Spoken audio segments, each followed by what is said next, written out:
Wala raw natatanggap na impormasyon si Senador Ping Lacson maging Justice Department na binabawi ni na dating DPWH Bulacan Engineers Henry Alcantara at Bryce Hernandez ang kanilang testimonya kaugnay sa mga maanomalyang flood control project. Pero hindi na raw ipinagtataka ni Lacson kung may mga nagtatangkang mangumbinsi sa dalawa. Nakatutok si Mav Gonzalez.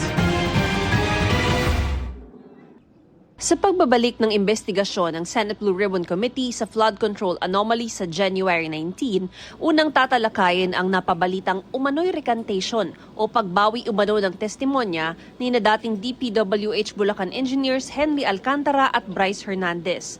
Ayon kay Committee Chairman Senador Ping Lacson, walang ipinarating ang dalawa sa kanya na balak nilang mag-recant. Hindi naman, kasi counter affidavit yung minimension doon sa mga media reports. Kaya itatanong din namin sa DOJ ito next week on Monday. Kung wala, just the same, ipapagbigay alam namin sa kanila lang na kung sila magre-recant, magiging liable sila doon sa violation ng batas sa perjury. Sabi ng Justice Department, wala silang natanggap na kahit anong pagbawi ng salaysay ni Alcantara. Sinusubukan pa ng GMA Integrated News na makakuha ng reaksyon ni na Alcantara at Hernandez. Sabi ni Lacson, hindi na raw siya nagtataka kung may mga humihilot sa dalawa. Pero tiwala ang senador na hindi babagsak ang kaso laban sa kanila at mga taong isinangkot nila sa flood control kickbacks. Meron dito mga nagko-corroborate na mga circumstantial or mga documentary evidence. Halimbawa, kung may na-implicate silang mga mambabatas, maliwanag naman nasa budget books yung sinabi nila mga items mismo na nakasaad doon kung ano yung mga proyekto na pinanggalingan ng di umano'y mga suhol. May sarili rin aniyang investigasyon ng Anti-Money Laundering Council at tiyak daw na isa sa alang-alang ng DOJ at Ombudsman kung may money trail na konektado sa mga testimonya ni na Alcantara at Hernandez. Sa mga resource person namang hindi sumipot sa nakaraang pagdinig, maglalabas ng subpina ang Blue Ribbon.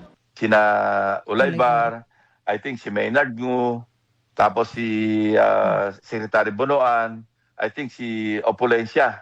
Pero except those, imbitahin pa rin namin o isusupina pa rin. Pero kung nasa Sandigan Bayan na o nasa korte na yung kaso, hindi na namin pwedeng pilitin kasi may subjudice na eh.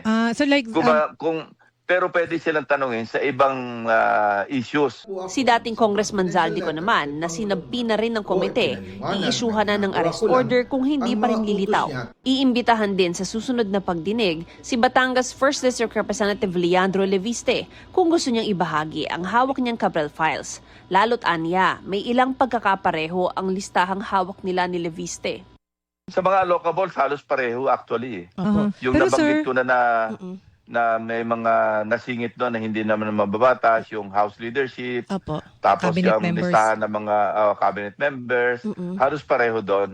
Opo, Hindi sir. naman magkakaiba kasi ang source isa lang eh. Yes, Ang opo. nagpe-prepare kasi ng allocable si late Undersecretary Cabral at saka si Bonoan. dating Secretary Bonoan. Yung SAP, parang wala akong nakitang SAP saka yung OP.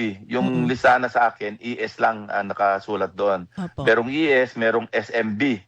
Ang maliwanag naman pag SMB, si Secretary Bonoan yun eh. Kasi nabalidate na naman ni Undersecretary Bernardo yon dahil di ba sinabi niya 3 taon na, 2023, 2024, 2025, lagi merong 5 billion na allocable. Wala pong tugon si Leviste kung dadalo siya. Para sa GMA Integrated News, Mav Gonzalez, nakatutok, 24 oras.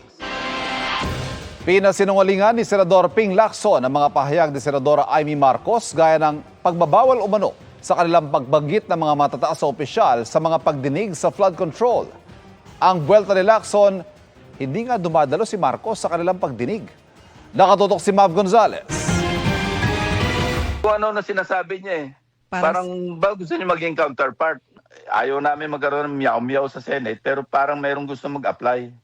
Bumuwelta si Senate President Pro Tempore Ping Lacson sa pahayag ni Senadora Amy Marcos na pinagbabawalan umano silang banggitin ang matataas na opisyal sa mga pagdinig ng Senate Blue Ribbon Committee na pinamumunuan ni Lacson. Sabi ni Marcos, pinuputol daw ang oras nila kapag mababanggit sina dating House Speaker Martin Romualdez at mas matataas na opisyal sa ehekutibo. Unfair sa amin yon. Napaka-irresponsible, baseless at saka untruthful, kasinungalingan. Never ko siyang kinausap para sabihin sa kanya, huwag kang magbanggit kay Speaker Romualdez, huwag kang magbanggit ng maski kaninong tao. Unang-una, hindi nga siya nag-a-attend eh. Anong sasabihin niya na pinagbabawalan sila? Kung may mga ebidensya raw na gustong ilabas ang senadora, tiniyak ni Lacson na bibigyan daw siya ng oras. Pero kailangan muna niyang dumalo sa pagdinig. Hininga namin ng tugon dito ang senadora pero saka na raw niya ito sasagutin. Pumalag din si Lacson sa alegasyon ng senadora na may anyay giniling na pork pa rin sa 2026 national budget. Member siya ng BICAM. Ba't hindi niya nilabas doon? Bakit ngayon niya nilalabas nung napirmahan na yung budget? Yung baka nire-refer niya yung mga AIX, AKAP, TUPAD, MAIFIP. Siya nga noong last year, lagi siyang present sa distribution eh. Pag wala ka moral ascendancy, huwag ka na magsalita, huwag kang pumuna. Kasi babalik sa iyo 'yon. Ang ganitong anyay pag-epal ng mga politiko sa pamimigay ng ayuda ang dahilan ng inilagay nilang special provision sa budget na tahasang nagbabawal nito. Hindi rin alam ni Lacson ang sinasabi ng senadora na baka magamit ang pondo para itulak ang impeachment ni Vice President Sara Duterte. Hindi ko masasagot 'yon kasi hindi nangyayari sa Senate 'yun eh. Sa Congress, narinig natin 'yan, yung unang impeachment, 'di ba? Meron talagang mga naipamudmud noon. Yun ang report na nagaling din sa House kasi yan din ang sinabi ni Congressman Toby Tiangco saka sina Congressman Erice. Kung meron silang pamamaraan na ganun doon, sino naman kami para pumunta sa House at questionin sila? Napaka-unparliamentary naman noon.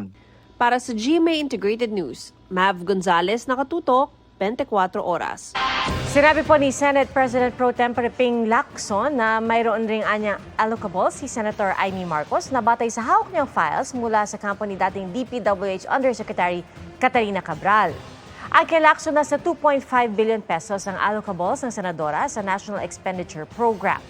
Sabi ni Lacson, meron daw na for later release at bahagi nito ang nailabas na anya. Tinawanan naman ng senadora ang mga pahayag ni Lacson.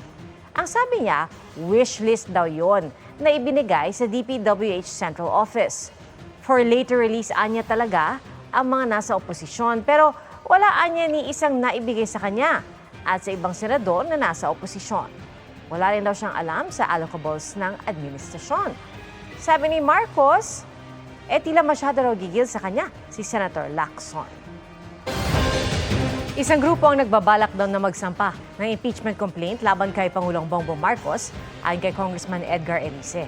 Kung ano ang basehan niyan at ang sagot ng palasyo, alamin sa pagtutok ni Tina Panganiban Perez. Isiniwalat ni House Senior Deputy Minority Leader at Caloocan 2nd District Representative Edgar Erice na may mga grupong nagkakasa ng impeachment complaint laban kay Pangulong Bongbong Marcos dahil sa betrayal of public trust. May groups na tumawag sa akin, pinapakiusapan ako kung daw ako mag-endorse ng impeachment against President BBM. Sabi ko, hindi ako po pwede dahil sa under the new rules ng Supreme Court, dataan yan sa Committee on Justice, these are pro Vice President groups. Bukod kay Erice, may iba pang kongresistang naniniwalang may basehang ipa-impeach ang Pangulo. 1.45 trillion in insertions, diversions, amendments, napunta sa mga anomalous projects, hindi kumibo yung kabinete niya. Sabi ko nga, kung 2023 lang, baka napalusutan siya. Pero 2024, 2025, pinirmahan niya, sabi niya, nireview niya. So, it can be considered as inexcusable gross negligence, which is one of the basis for betrayal of public trust. Sir, if you believe that, bakit hindi niyo na lang po i-endorse yung ifa-file na complaint? Ayoko makulayan na hindi naman ako Duterte. I would like to maintain my independence. Isa sa mga nangungunang nagpo-point out na tumuturo na po sa Malacanang at hindi lang sa Malacanang kundi sa Pangulo mismo. Na meron ding pagkakasangkot dito nga sa flood control corruption dahil naganap ang pinakamalalang pandarambong sa infrastructure budget noong 2023, 2024 at 2025. Sabi naman ng ilang leader ng mayorya at minorya sa Kamara, dapat nakabase sa ebidensya ang anumang impeachment complaint na ihahain. Idiniin ni House Deputy Speaker at La Union 1st District Representative Paulo Ortega na mekanismo sa konstitusyon ng impeachment at hindi political weapon. At gaya ng ibang opisyal, bibigyan din ng due process ang Pangulo. It should be based on solid grounds. We're talking about culpable violation of the Constitution. It is not mere rhetoric. It should not also be made like a clickbait or propaganda to create political noise. Titingnan natin kung saan tayo dadali ng ebidensya at ganoon din, kung magdedesisyon yung mga civil society organizations, we will work closely with them. Sabi naman ni Palace Press Officer Undersecretary Claire Castro, ayaw ng administrasyong magkomento sa mga chismis. Nakatutok-an niya ang Pangulo sa trabaho at naniniwala itong magdedesisyon ng Kongreso base sa katotohanan, batas at pambansang interes. Para sa GMA Integrated News, Tina Panganiban Perez, nakatutok 24 oras. Batang-bata ka, ninegosyo mo yung franchise? Wala ka ba kahihiyan? Sabi kahapon ni Ombudsman Jesus Crispin Remulla, iniimbestigahan na ang sinasabi niyang pagbenta at paglipat umano ni Congressman Leandro Leviste sa prangkisa ng kumpanya nito sa sektor ng solar energy na hindi anya inaprubahan ng Kongreso. Wala pang direktang sagot dito si Leviste, pero ilang oras matapos sa mga banat ni Remulla, nag-post si Leviste na magbibigay siya ng 2 linggo para sabihin na ng mga tao ang lahat tungkol sa kanya. Sasagutin niya raw lahat ito sa pagbubukas ng Kongreso sa Enero 26. Wala pa rin tugon ng House Committee on Legislative Franchises kaugnay sa pahayag ni Remulla. Tinanong ng GMA Integrated News ang MGen o Meralco Power Gen Corporation, ang kumpanyang pinagbentahan ni Leviste ng kanyang shares sa SPNEC o Solar Philippines New Energy Corporation na itinatag ni Leviste. Sabi ng MGen, magkaibang kumpanya ang binili nilang SPNEC at ang kumpanya ni Leviste na nakakuha sa Kongreso ng 25-year franchise, ang Solar para sa Bayan Corporation. Kaya sabi ng MGen, hindi sila nakikinabang at hindi nakadepende sa prangkisa na nakuha ni Leviste sa solar energy. Magkaibang kumpanya po ito. Ang MGen po ay hindi kumuha or nagmamay-ari ng kahit anumang karapatan, pribileyo or interest na may kaugnay sa prangkisa ng solar para sa bayan. Bukod dito, ang mga negosyo at operasyon ng SPNEC ay hindi nakasalalay sa nasabing prangkisa. Sabi ng MGen, 22.25 billion pesos na halaga ng shares ang binenta ni Leviste sa MGen Renewables, ang renewable energy subsidiary ng MGen. Hinati-hati ang bayad at transaksyon nito mula dulo ng 2023 hanggang simula ng 2025, bagay na makikita sa disclosures ng SPNEC sa PSE o Philippine Stock Exchange. Naglabas din sila ng hiwalay na pahayag para linawing wala silang biniling shares sa Solar para sa Bayan Corporation na siyang nakakuha ng prangkisa sa Kongreso. Sa SPNEC lang daw sila namuhunan at ang pagbili nila ng shares dito ay wala naman daw nilabag na batas o regulasyon, lalo't sinuri at inaprubahan naman daw ito ng Philippine Stock Exchange at Security and Exchange Commission. Nauna nang inanunsyo ng Solar Philippines na isa pang kumpanya ni Leviste na dahil sa mga ibinentang shares ng kongresista, hawak na ng Meralco ang higit 57% ng SPNEC habang 18% na lang ang common shares ni Leviste sa kumpanya. Para sa GMA Integrated News, Jonathan Andal, nakatutok, 24 oras. Pagtatama po, ang ating ulat ay tungkol sa solar power company ni Representative Leandro Leviste.